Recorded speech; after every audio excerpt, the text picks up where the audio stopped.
Welcome back to another video. Now, this is just a short highlight of how the US political system works.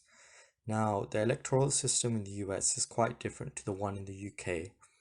And as the election just happened, some people may be wondering how these votes are basically gathered, how a president is decided. So this is a short video on the whole US election system and what it takes to become a president. Now, the winner of an election is determined through a system called the Electoral College. Each of the 50 states plus Washington, D.C. is given a number of Electoral College votes, adding up to a total of 538 votes.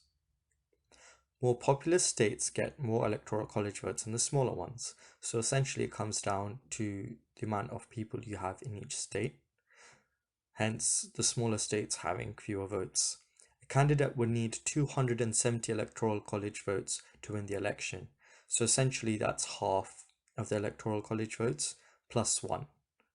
In every state except two, which are Maine and Nebraska, the candidate that gets the most votes win all of the state's Electoral College votes.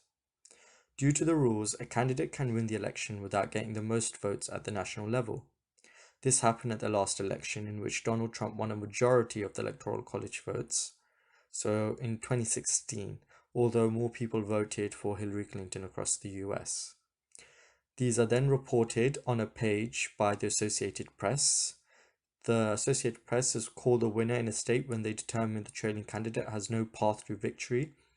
So essentially what they have is a group of statisticians, like people who work out the numbers and statistics, and when it's near enough impossible for the second candidate to overpass and take over, a winner is then called in the state. This can happen before 100% of the votes in a state that have been counted. Estimates for the total vote in each state are also provided by the Associated Press. The numbers update throughout the election night as more data and voter turnout becomes available. Now, this is just a short sort of highlight over what happens during a US election.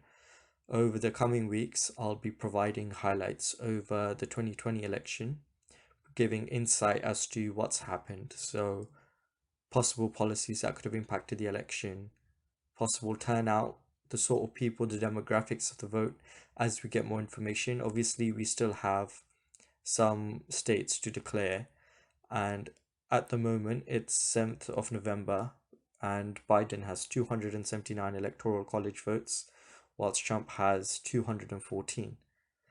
There is still a possibility for President Trump to take over and get in for a second term. However, it is looking unlikely at the moment. But I will be keeping you guys updated on videos in the future as to the out. Welcome.